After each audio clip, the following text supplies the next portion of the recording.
çdo kandidat duhet të adresojë vërejtjet dhe pikpamjet e tyre në institucionet përkatëse. As sa kam parë deri më tash, as sa kemi dëgjuar, i pari thotë se mund ta bëjnë gjë të tillë.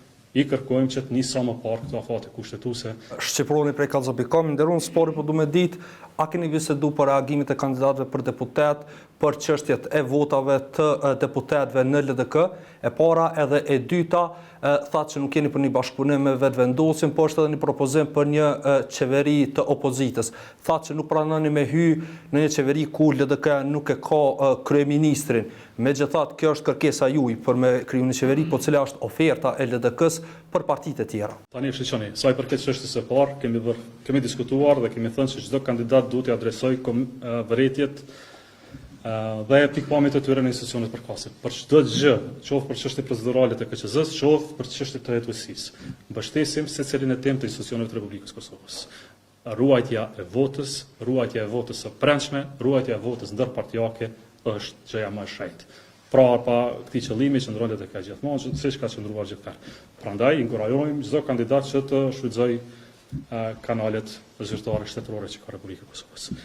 Tani, sa i përket qeverisë, ne nuk jemi në pozicion të japim as ofertë, sepse s'duam të nisim çështje diskutimesh e pazarësh, sepse jemi të pozicionuar në opozitë, ky ka qenë verdikti i qytetarëve tonë, po e përsëris edhe një herë, i takon të parit dhe vetëm të parit që të nisë afatet kushtetuese dhe të formojë qeveri.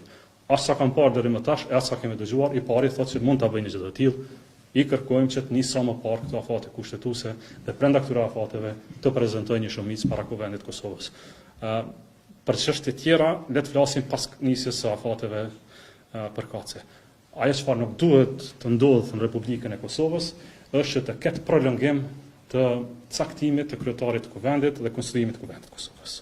Kemi pasur dy raste paraprake në vitin 2014 për 6 muaj dhe në vitin 2017 për plot 3 muaj e gjysmë, kur shumica e pakonsoliduar e atëhershme kishte shtyrë çdo seancë pas seancës. Me arsyetimin se s'ka numra të mjaftueshëm për të bërë shumicën. Në rrethana të tilla, vendi pa institucione përkatëse në një rrjedh të madh gjeopolitike i shtrohet rreziqeve të pa përcaktuara më parë.